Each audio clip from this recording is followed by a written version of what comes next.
Morning मित्रांनो, तुम्हाला पाठीमागे दिसत असेल सूर्य आता उगवायला लागला आहे आणि आम्ही सकाळी ह्या वरंगल स्टेशनवर उभे आहोत. त्या वरंगल स्टेशनपासून आता आम्ही हैदराबादला निघालो आहे. तुम्हाला रात्रीच्या ब्लॉगमध्ये कळले असेल की आम्ही तिरुपतीहून थेट आता हैदराबादकडे निघालो आहे. हैदराबादला गेल्यानंतर आमचं हैदराबादला 2 दिवसाचं तिथले स्पॉट फिल्म सिटी असेल ते पाहायचं आहे. तशी फिल्म सिटी मी पाहिलेली आहे. 2 वर्ष मी तिथं जॉब केलेला आहे आणि त्यामुळे मला फिल्म सिटीचं एवढं काही कळतं नाही. पण हैदराबादमध्ये मिळणारी बिर्याणी सगळ्यात बेस्ट असती. तिथली बिर्याणी खायचा बेत आहे आमचा आणि बरेच ठिकाणी एक्सप्लोर करायचे. शक्य झालं तर श्रीशैलमलाही जायचे. तर ते बघूया आता ते कसं होतं आहे. पण जसं आम्ही पुढं सरकू तसं मी तुम्हाला सांगत जाईल की आमचा कसा आहे प्लॅन पुढचा. तर रात्री छान झोप झाली आणि गाडी बघू शकता तुम्ही. ही एक्सप्रेस एकदम छान आहे. म्हणजे आम्ही ज्या दिवशी जालन्याहून इकडं आलो तिरुपतीला, ती गाडी एवढी खास नव्हती. पण ही गाडी सेमच होत्या, दोन्ही ACच बुकिंग होतं. पण ह्या गाडीची व्यवस्था स्वच्छता खूप छान आहे आणि त्यामुळं मस्त झोप झाली आहे. आता आपण आलो आहे सिकंदराबाद स्टेशनवर. हैदराबादमधलं हे जंक्शन स्टेशन आहे.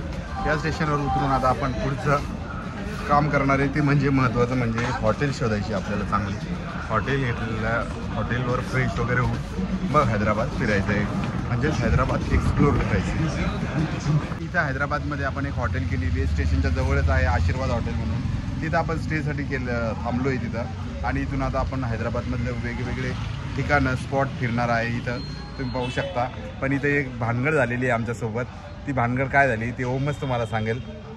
इथं आपल्याला रूम करायची त्यावेळेस आधार कार्ड द्यावं लागते. तर मी माझं PVC कार्ड दिलं आहे आणि त्याला झेरॉक्स मारली पण माझं PVC कार्ड परत काही दिलं नाही. पण आता ते शोधता त्यांना सापडत नाही आहे आणि प्रॉब्लेम एवढा मोठा आहे. आता तुम्ही म्हणता ते आहेच की तिथं 50 रुपयाचं आधार कार्ड. पण उद्या आमची फ्लाईट आहे, आम्हाला फ्लाईटनं घरी जायचं आहे. पण तिथं तुम्हाला आधार कार्ड दाखवावं लागतं आहे आणि मेन आता आधार कार्ड हरवलेलं आहे. आता काय करू ते समजत नाही आहे. पण बघूया काहीतरी निघन उपाय. कारण की ते त्यांचा जो दुसरा माणूस होता ते फोन पण उचलत नाही आहे. त्यांना म्हणजे आता आम्ही बाहेर जातोय फिरायला, पण तिथं न्यायपर्यंत कदाचित आधार कार्ड भेटेल अशी अपेक्षा करूया. तर बघूया आता या प्रॉब्लेममधून कसं मार्ग काढतो आम्ही. आता तर सध्या तरी म्हटलं की जाऊ द्या, हे आधार कार्डचं जाऊ द्या टेन्शन, पण फिरण्यावर कॉन्सन्ट्रेशन करूया. आणि आता ते हे बघा, या गल्लीतून आम्ही निघालो आहे आणि आता जातो फिरायला. तर मित्रांनो, आता आपण सिकंदराबाद स्टेशन समोरून बस पकडली बिर्ला मंदिरला जाण्यासाठी. 4 ते 5 किलोमीटर साधारण अंतर आहे बिर्ला मंदिरचं. इथून बिर्ला मंदिरला जाणार आहे.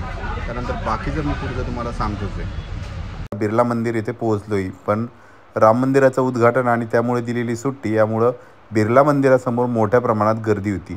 त्यातच मंदिर 2 तासाने म्हणजे अर्थात 2 तास बंद राहणार होतं. 12 ते 2 या कालावधीत असल्यामुळे आम्ही अर्धा तास लवकर पोहोचलो होतो.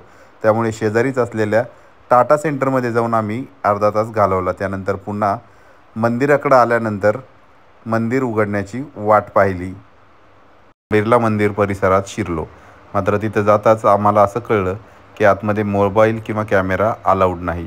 त्यामुळं आम्ही यावर पर्याय काढण्यासाठी दोघांना बाहेर ठेवलं आणि तिघं मंदिरात दर्शनाला गेलो. ओमदादा आणि सुदर्शन हे दोघंही मोबाईल घेऊन बाहेर थांबले होते आणि आमच्याकडं कॅमेराही होता. आणि त्यानंतर आम्ही दोघं, मी आणि विजय, दोघं मिळून दर्शन करून परतलो आणि ते दृश्यही पाहिले मंदिराच्या वरचे. तर मित्रांनो, हे होतं बिर्ला मंदिर. बिर्ला मंदिरला फोन अलाउड नाही नसल्यामुळं तुम्हाला ते आतून दाखवता येत नाही. वरती बालाजीची जबरदस्त एक प्रतिमा मूर्ती आहे आणि तीच मूर्तीमध्ये म्हणजे जसं तिरुपतीला बालाजी आहे, फक्त फरक एवढाच आहे की तिरुपतीचं जे बालाजी आहे ते सुवर्ण आहे. सुवर्णाने हे केलेलं आहे, सगळं सोन्यात दिसतं आपल्याला. इथं फक्त सोन्याचं नाही आहे, पण बालाजीची तीच प्रतिमा आहे. जर कधी समजा जवळून दर्शन होत नाही तिरुपतीला, पण इथं एकदम जवळून बालाजी महाराज भगवानांचं दर्शन होतं. आणि हेच या बिर्ला मंदिरचं वैशिष्ट्य आहे. आणि इथून जे वरती गेल्यानंतर जे लोकेशन दिसतं, पलीकडं सचिवालय आणि समोर लुंबिनी पार्क आणि हुसेन सागर जे आहे, त्याचं एवढा जबरदस्त दृश्य तिथून दिसतं. ते तुम्हाला मोबाईलने दाखवता येणार नाही, कारण तिथं वरती एकदम स्ट्रिक्टली मोबाईल अलाउड नाही आहे. किंवा कारण 2000 रुपये फाईनसुद्धा लावण्यात येतो. त्यामुळं मी मोबाईल घेऊन जाऊ शकलो नाही. तुम्ही म्हणजे मी एवढं दाखवू शकतो. इथं हे आहे बिर्ला टेम्पलचं मुख्य द्वार आहे. त्याच्या पाठीमागं मंदिर आहे, तुम्ही बघू शकता. हे त्याचं मुख्य जे आहे, जो सुवर्णाचा जो हे दिसतो मोठा आहे, त्याच्या खाली भगवा झेंड्याच्या खाली भगवान बालाजींचं खरं म्हणजे मुख्य मंदिर आहे. तर मित्रांनो, आता आपण बिर्ला मंदिरहून डायरेक्ट लुंबिनी पार्ककडे आलो आहे. आणि लुंबिनी पार्क समोर तुम्हाला दिसतंय काय पाठीमागं माझ्या सचिवालय, तेलंगणा सचिवालय म्हणजे अर्थात सेक्रेटरीएट म्हणतात याला. आणि याच्या बाजूला जर तुम्हाला दिसत असेल तर आपण समोरच इथं पाठीमागच बिर्ला मंदिर आहे. इथून फार जवळ चालत येऊ शकता तुम्ही. हे बघा, हे इथं दिसतंय का तुम्हाला बिर्ला मंदिर सर्वात उंच आहे. आणि यानंतर आपण सेक्रेटरीएट जवळ आलो आहे.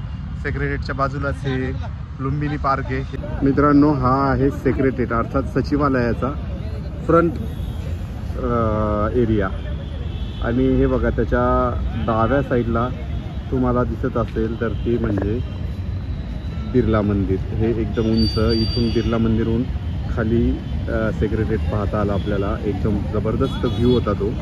आणि इथून थोडंसं पुढं गेलं तर तलाव असल्यासारखं आहे, त्याला हुसेन सागर म्हणतात.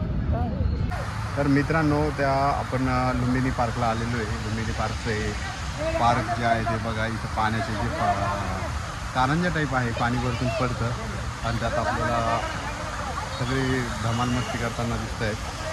तर तुम्ही बघू शकता इथं, हे बघा माझ्या पाठीमागं लुंबिनी पार्क. आणि लुंबिनी पार्क नंतर आपण समोरच जाणार आहे बोटिंगकडे. इथं जवळच बोटिंग हुसेन सागर म्हणून आहे, त्या तलाव आहे एक छोटा, त्याच्यामध्ये बोटिंग चालती. आणि ती बोटिंग आपल्याला पाहायची आहे.